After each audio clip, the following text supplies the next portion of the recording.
100년이 넘는 오래 전입니다. 우리나라가 조선이라는 이름으로 있을 때 이 땅에 정말로 많은 선교사님들이 오셨습니다. 그런데 사실 이분들에 대해서 살펴보게 되면은 대부분 그냥 자신이 살던 그 나라에서 살았다면 얼마든지 좋은 사회적 위치를 계속해서 가질 수 있었고 더 키워갈 수 있었던 분들입니다. 그렇게 꽤 부유한 삶, 또 안정적인 삶을 살 수 있었던 분들이라는 거죠. 그런데도 그 모든 것들을 다 포기하고 이 작고 척박한 땅, 이 황폐한 조선 땅에 왔던 겁니다. 1884년부터 1945년까지 조선에 온 선교사가 무려 1529명이라고 합니다. 우리가 구체적인 내용은 잘 모를 수 있지만은 사실 생각보다 많은 사람들이 자신의 모든 자유와 권리를 포기하고 이 땅 가운데에, 이 조선 땅 가운데에 오게 됐던 겁니다. 그리고 그렇게 섬기다가 죽게 됐던 거죠.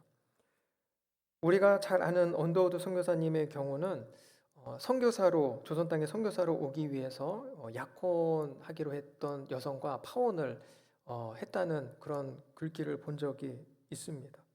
그리고 또 다른 선교사님들을 보면은 선교사 자신이 젊은 나이에 이 땅 가운데서 죽기도 했고 또 많은 선교사님들이 풍토병으로 자녀를 잃기도 했습니다. 2명 중에 1명이 죽는 것은 보통 일이었고 자녀 모두가 죽는 일도 있었습니다.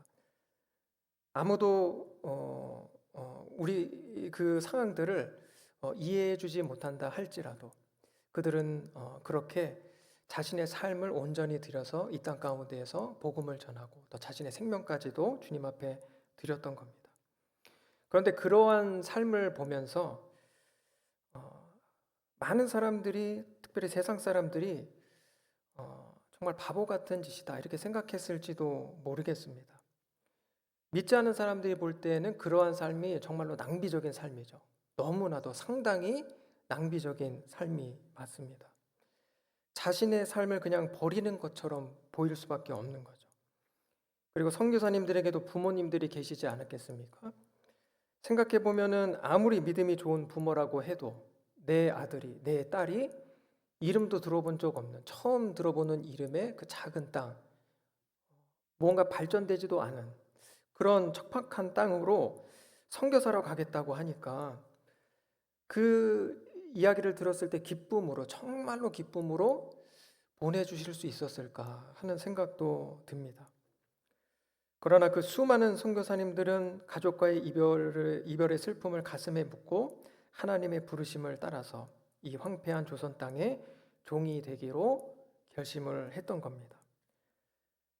오늘 본문 말씀을 보면서 이러한 선교사님들을 이야기하는 것은 바로 오늘 우리가 본문에서 보게 되는 스데반 역시 목숨을 아끼지 않고 복음을 전하는 전도자로 선교사로서의 삶을 살았기 때문입니다. 스데반 역시 적당히 예수님 믿고 또 적당히 신앙생활하면서 살 수도 있었겠지만 그 누구도 하나님의 나라와 그 영광을 위해 적극적으로 복음을 전하지 않는 것 다 뒤로고 본인이 앞서서 그렇게 복음을 전하는 일에 자신의 생명까지도 드렸던 겁니다.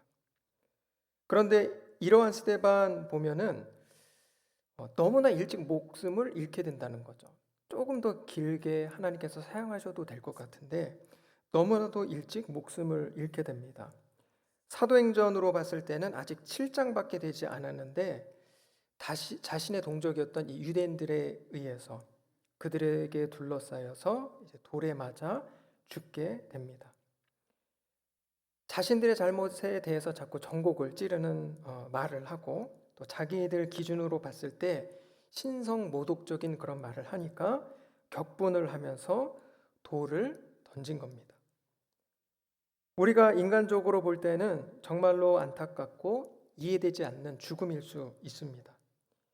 이 정도의 능력과 열정의 전도자라고 하면 하나님께서 정말로 더 오래 살게 하시고 더 하나님 나라 위에서 사용하시면은 너무나도 좋을 것 같은데 이 스데반 정도면 정말로 하나님의 나라 확장 위해서 누구보다도 큰 기여를 할 수 있는 그런 사람인데, 하나님께서는 이 스데반의 삶과 사역을 초대교회 초반에 죽음으로 마무리하게 하시는 겁니다.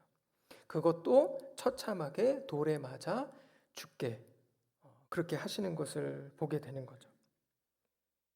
물론 세상 사람들이 볼 때는 스데반의 이러한 죽음을 보면서 그렇게 이야기할지도 모르겠습니다. 왜 저 사람이 믿는 예수님은 저 사람을 안 도와주실까? 왜 저렇게 그냥 죽게, 돌에 맞아 죽게 내버려 두시는 걸까? 아, 저 보니까 참 의미 없다. 그렇게 생각할지도 모르겠습니다. 그런데 우리는 사실 이 죽음이 얼마나 큰 의미를 가지고 있는지를 생각할 수 있어야 합니다. 스데반이 그냥 어쩌다가 돌에 맞아 죽은 게 아니라는 것이죠. 표면적으로 볼 때 그 죽음 자체는 참 처참하고 안타까울지 몰라도 사실 하나님께서는 분명한 계획과 목적, 그 뜻이 있으셨기 때문에 그날 그렇게 스데반을 부르셨다라는 것입니다. 그래서 본문 55절, 56절을 봐도 스데반이 순교할 때 예수님께서 친히 그를 바라보고 계셨고 맞이해주고 계시는 것을 볼 수가 있습니다. 55절, 56절 말씀 보겠습니다. 스데반이 성령 충만하여 하늘을 우러러 주목하여 하나님의 영광과 및 예수께서 하나님 우편에 서신 것을 보고 말하되 보라 하늘이 열리고 인자가 하나님 우편에 서신 것을 보노라 한대. 표면적으로 봤을 때는 이 스데반이 그냥 돌에 맞아 죽고 있을 뿐입니다. 그러나 영적인 실제를 보게 되면은 바로 그 순간에도 예수님께서는 성령의 충만함으로 스데반과 함께 하고 계셨습니다. 그리고 하나님 우편에서 친히 일어서셔서 그의 영혼을 맞이해주고 계시는 것을 보게 되는 겁니다. 이것은 이 스데반의 죽음이 주님께서 알고 계시는 가운데 일어나는 것임을 알 수가 있습니다. 주님이 알고 계시는 가운데 일어난 사건이라는 것이죠. 이 죽음이 분명 주님의 뜻 안에서 이루어진 것이고 결코 우연이 아닌 하나님의 뜻과 분명히 계획 가운데서 이루어진 일이라는 겁니다. 그래서 예수님께서는 지금 직접 이 죽음이 분명한 믿음의 순교이고 또 스데반이 분명한 믿음의 순교자라는 것을 증언해 주고 계신 겁니다. 그것도 일어서셔서. 그리고 스데반의 이 순교는 초대교회 첫 순교였다는 사실에도 큰 의미를 갖습니다. 이제 이후로 일어나게 될 수많은 순교자들의 모델이 된 겁니다. 그리고 이 스데반의 순교를 시작으로 해서 예루살렘 교회의 박해가 일어나게 되죠. 그래서 이를 통해서 어떤 일이 연이어 일어나게 되느냐? 바로 복음이 예루살렘뿐만이 아니라 유대와 사마리아와 온 땅 전역으로 퍼져가게 되는 그 시작이 일어나게 됩니다. 그리고 생각을 해보게 되면은 이 스데반의 죽음은 결국 오늘 본문에 함께 등장하고 있는 사울에게까지 영향을 주었을 겁니다. 물론 나중에 가서야 다메섹에서 예수님께서 그를 만나 주시게 되면서 회심이 일어나게 되고 또 복음 전도자로서 살게 되지만은 당시 스데반의 죽음을 바로 앞에서 보았던 이 사울은 분명 어떠한 생각들 하게 됐을 거라고 우리는 충분히 추측해 볼 수가 있습니다. 비록 스데반의 죽음이 그 당시에는 마땅한 죽음이었지만은 인상 깊을 수밖에 없겠죠. 스데반이 도무지 이해할 수 없는 모습으로 죽어가는 겁니다. 죽으면서도 그 얼굴이 보통 사람이 죽는 것과는 다른 그러한 모습으로 죽어가는 것이죠. 돌에 맞아 죽어가는 그 순간까지도 무릎을 꿇고 기도합니다. 60절 말씀입니다. 무릎을 꿇고 크게 불러 이르되 주여 이 죄를 그들에게 돌리지 마옵소서. 이 말을 하고 자니라. 무릎을 꿇고 크게 불러 기도합니다. 그런데 이때 뭐라고 기도합니까? 주여 이 죄를 그들에게 돌리지 마옵소서. 이렇게 기도를 합니다. 그런데 생각을 해보십시오. 누가 돌에 맞아가면서 돌에 맞아 죽어가면서 이렇게 기도합니까? 누가 돌에 맞아 죽어가면서 이렇게 기도할 수가 있습니까? 분명 이 바울에게 어떤 생각들을 하게 했을 겁니다. 그리고 이후 복음 전도자로 살아가게 됐을 때에 자신이 보았던 그 순교자의 삶, 그 순교의 그 순간, 그것이 계속 생각나지 않았겠습니까? 결국 우리가 다 아는 것처럼 이 바울 역시 자신의 생명을 조금 더 귀한 것으로 여기지 아니하고 복음을 전하고 결국 순교를 하게 됩니다. 그런데 오늘 우리가 이렇게 스데반과 바울까지 함께 또 보게 되면서 생각해 보게 되는 것이 있습니다. 그들이 살았던 바로 그 복음 전도자의 삶, 그 선교사의 삶이 그 옛날 성경의 기록으로 끝난 것이 아니다라는 것입니다. 지금 이 성경을 읽고 묵상하고 함께 듣는 이 순간에도 성령은 끊임없이 우리에게 전도자로서의 삶, 선교사로서의 삶을 살라고 말씀하고 계시는 겁니다. 우리는 생각하기를 그들은 특별한 사람이니까, 그들은 우리와는 다른 사람들이니까 라고 생각하기가 쉽습니다. 사실 그렇지 않습니까? 영적인 수준으로 봤을 때 우리와는 차원이 다른 믿음의 사람들인 거죠. 나와는 전혀 다른 믿음의 사람들이라는 생각이 드는 겁니다. 그러나 사실 영적인 눈으로 또한 보면은 우리도 하나님께 쓰임 받았던 복음 전도자들, 선교사들, 그들과 전혀 다를 바 없는 똑같은 그리스도인이라는 것을 기억해야 합니다. 우리도 스데반이나 사도 바울과 같은 똑같은 하나님의 자녀이고 예수님의 제자라는 것을 날마다 또 생각하고 또 깨달을 수 있어야 하는 것입니다.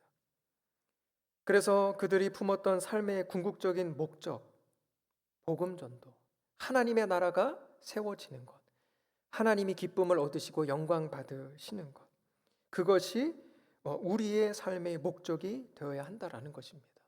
그들과 전혀 다를 바가 없다라는 겁니다. 그렇기 때문에 오늘 우리가 이 말씀을 보면서 한번 생각해 봤으면 좋겠습니다. 그렇다면 나는 복음 전도자로서 어떠한 모습들을 가지고 있을까? 나는 선교사로서 과연 어떤 모습들이 있을까? 사실 우리들의 모습 속에도 복음 전도자로서의 모습들이 또 선교사로서의 삶의 모습들이 있어야 한다라는 것입니다. 내가 있는 가정에서, 직장에서 내게도 그러한 삶의 모습들이 있을 수 있어야 한다라는 것입니다. 우리는 우리가 혼자서 믿음을 갖게 됐고 구원받은 게 아니라는 것을 기억해야 합니다. 스데반의 순교가 단순히 성경 속에만 있는 일이고 바울의 전도 여행이 그냥 성경에만 쓰여져 있는 사건이 아니라 결국 오랜 시간이 흐르고 흘러서 결국 오늘을 사는 나에게까지 연결된 살아있는 성령의 사건임을 우리가 기억할 수 있어야 하는 것입니다.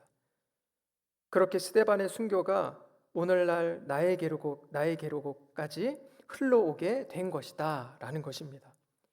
그래서 그러한 은혜를 받은 자로서 우리는 이 복음의 은혜가 계속해서 이어질 수 있도록 끊임없이 복음을 전하고 축복하는 일에도 우리 자신을 드릴 수 있어야 하는 것입니다. 오늘 저와 모든 성도님들이 그렇게 하나님의 나라 위에서 쓰임받는 축복의 통로가 될 수 있기를 바랍니다. 한 다큐멘터리에서 이제 보았던 내용인데 이제 기독교 방송에서 다큐멘터리를 하나 만들었습니다. 선교사님들에 대해서. 그래서 그 내용을 잠깐 이제 소개해 드리려고 하는데 바로 로제타 홀이라는 여자 선교사님입니다. 이분은 젊은 나이에 선교를 이제 준비하게 됐습니다. 그리고 그 과정 중에 윌리엄 홀이라고 하는 남편을 만나게 되죠. 그리고 함께 이 조선 땅으로 선교사로서의 삶을 헌신하여 오게 됩니다. 여성이었던 로제타 홀이 먼저 조선에 들어왔고 그 이후에 이 남편 윌리엄 홀이 들어오게 됩니다. 그리고 결혼식은 조선 땅 서울에서 합니다. 이 두 분이 원래 뉴욕 빈민가 의료봉사를 같이 했었기 때문에 조선에 와서도 의료 사역을 계속해서 이어가게 되는데, 그러던 중에 청일 전쟁이 발발을 합니다. 그래서 남편 윌리엄 이 홀이 이 상황이 복음을 전할 수 있는 좋은 기회가 되겠다, 이제 마음에 감동을 받고 평양으로 바로 건너가게 됩니다. 그리고 그곳에서 부상병들을 치료하면서 복음을 전하죠. 그런데 안타깝게도 그곳에서 발진티푸스에 걸리게 됩니다. 그런데 안타깝게도 또 얼마 못 가서 아내가 바라보는 가운데에 숨을 거두게 됩니다. 당시 1894년 12월 10일 이 로제타 홀이 쓴 일기를 보면은 그 안타까운 상황을 이렇게 일기장 가운데 쓰고 있습니다. 남편의 눈은 슬픈 듯 나를 바라보았고 띄엄띄엄 사랑한다고 말해 주었다. 마지막으로 애써 나에게 하려던 말은 내가 평양에 간 것을 원망하지 말라는 것이었다. 제임스는 말했다. 나는 주님을 위해 기꺼이 평양에 갔고 그분께서 그 뜻을 다 헤아려 주실 거라고. 혹시 울음소리가 들릴까 싶어 안간힘을 쓰며 울음을 참아야 했다. 그러나 아무리 애를 써도 베개는 눈물로 젖었고 한 번도 하지 않았던 애원의 기도가 터져 나왔다. 사랑하는 남편을 데려가지 말라고. 그러나 안타깝게도 이 남편은 숨을 거두게 됩니다. 그래도 그렇게 남편이 떠난 지 얼마 안 돼서 마음에 큰 위로를 주는 딸이 태어납니다. 이제 배 태중에 있었던 딸이 태어나게 된 거죠. 그런데 또 안타깝게도 이 딸도 당시 조선 땅에 만연해 있던 풍토병에 걸리게 됩니다. 그래서 이 병을 이 딸이 이기지 못하고 5살이 되던 해에 또 로제타 홀이 지켜보는 가운데에 세상을 떠나게 되죠. 하나님을 사랑하는 마음으로 복음을 전하고자 먼 이방인의 나라까지 왔지만 자신이 너무 사랑하는 이 가족들을 자기가 지켜보는 그 가운데에서 영영 떠나보내게 된 겁니다. 그래서 그녀가 딸을 잃고 나서 딱 1년 후인 1900년 1월 18일에 쓴 일기장 보면은 이렇게 쓰여 있습니다. 밤이 찾아오면 쓸쓸함도 함께 온다. 간절한 그리움이다. 제잘되던 어린아이의 입맞춤과 작은 손이 없어진 지금 그 아이가 없는 삶은 너무도 힘겹다. 그러나 우리가 이해하지 못하는 다른 이유로 하나님께서는 그 아이를 데려가셨으리라. 사실 이 정도 되면은 시험에 들만하지 않겠나 그런 생각이 듭니다. 만약에 내가 이러한 상황에 처했다면, 내 아내가, 내 딸이 이렇게 세상을 떠나게 됐다면 나는 과연 시험에 들지 않고 믿음으로 반응할 수 있었을까 하는 생각을 하게 되는 거죠. 사실 인간적으로 볼 때 그렇게 시험에 빠져서 이 땅을 내가 떠나겠다라고 했을 때에 그런 선택을 해도 누가 뭐라고 할 수 있겠는가 하는 생각을 솔직히 하게 됩니다. 그러나 이 로제타 홀 그녀는 모든 고난을 있는 그대로 믿음으로 받아들입니다. 그리고 하나님의 주셨던 그 부르심을 끝까지 믿음으로 붙들게 됐던 거죠. 이제 살아남은 아들이 한 명 있었는데 그 아들과 함께 이 땅 가운데 남아서 조선 땅에 남아서 계속해서 사역을 이어가게 됩니다. 그리고 지금은 그 가족 모두가 서울 양화진, 다들 아실 텐데 거기에 지금 다 같이 묻혀 있습니다. 지금 잠깐 이야기를 이렇게 해드렸는데 어쩌면 우리는 이 선교사님의 이야기를 들으면서 그래도 나와는 크게 상관없는 머나먼 이야기, 그렇게 생각하실지도 모르겠습니다. 머나먼 옛날에 다른 누군가의 이야기로 듣게 될 수 있다라는 것이죠. 그러나 그녀의 그 섬김이 오늘 나의 신앙과 전혀 상관이 없다라고 그 누가 자신 있게 이야기할 수가 있겠습니까? 아무쪼록 한 영혼이라도 구원하기 위해서 온전히 자신의 삶을 드렸던 그녀의 삶이 또 다른 영혼의 구원으로 이어지고 이어져서 오늘날 이 땅의 수많은 영혼들을 구원하는 통로가 된 것입니다. 그리고 로제타 홀과 그 가족뿐만 아니라 이 땅에서 복음을 전했던 수많은 선교사님들, 그리고 오늘 우리가 본문에서 보았던 스데반, 바울의 삶에 이르기까지 그들의 그 모든 사역과 삶이 이어지고 이어져서 오늘 나의 삶까지, 나의 믿음에까지 연결되어져 있다라는 것입니다. 우리는 그렇게 오늘 믿음을 갖게 된 것이고, 그렇게 오늘 믿음으로 이 자리에서 하나님 앞에 예배드리고 있는 것입니다. 그런데 우리가 마지막으로 기억할 것은 하나님께서 오늘을 살고 있는 오늘 나에게도 구원의 통로가 되어줄 것을 말씀하고 계신다는 것입니다. 내가 하루를 살아가고 있는 바로 그곳에서 받은 은혜를 흘려보내는 축복의 통로가 되기를 너무나도 원하신다라는 것이죠. 그러한 순종의 삶이 때로는 우리에게는 힘들게 다가올 수도 있습니다. 그렇게 순종하면서 내가 내 삶을 살아봤더니 많은 저항들이 느껴질 수 있는 겁니다. 그러한 경험이 우리에게 있을 때는 그것은 정말로 유쾌한 일은 아니죠. 감정적으로 우리에게 기쁨이 될 수가 없습니다. 그러나 우리가 기쁨으로 복음에 참여하는 그 삶을 살게 될 때에 한 차원 높은 하나님의 은혜를 경험하게 될 줄 믿습니다. 하나님께서 예비하신 영혼을 만나서 끝내 구원에 이르게 하시는 그 광경을 우리로 하여금 보게 하여 주실 줄 믿습니다. 한번 그런 상상을 해보십시오. 내가 지금 마음에 품고 있는 사람이 있죠. 내 마음 가운데 주님이 주신 부담 가는 그 한 사람 한 사람이 있습니다. 그래서 기도하고 있고 기회가 될 때마다 함께 교회 나가자, 함께 말씀 듣자, 그렇게 이야기하는 자들이 분명히 우리 주위에 있을 겁니다. 그런데 그분들이 시간이 지나서 이 예배당 앞에 저 앞에 앉아서 누구보다도 열심히 예배드리고 있는 그 모습을 한번 상상해 보십시오. 그 모습을 한번 떠올려 보십시오. 우리가 그렇게 생각하는 것은 지금으로서는 상상하기 어려운 일일지 모르겠습니다. 감히 생각하기 어려운 일일지 모르겠습니다. 그러나 우리가 받은 그 믿음의 은혜를 흘려보내고 또 흘려보내고 계속해서 그렇게 흘려보내게 될 때에 결국 우리에게 그러한 간증의 은혜를, 그러한 광경을 보게 되어지는 그 은혜를 우리에게 허락해 주실 줄 믿습니다. 그래서 그렇게 끝까지 마지막까지 이 복음을 들고 많은 영혼들을 축복하는 일에, 복음을 들고 그들을 구원의 문으로 이끄는 일에 우리 자신의 삶을 드리면서 귀하게 하나님 나라 확장하여 쓰임받는, 그래서 주님 주신 그 기쁨이 과연 어떠한 것인지, 영혼 구원에 참여하는 그 기쁨이 과연 어떠한 것인지를 깊이 누리게 되는 우리 모두가 될 수 있기를 간절히 소망합니다.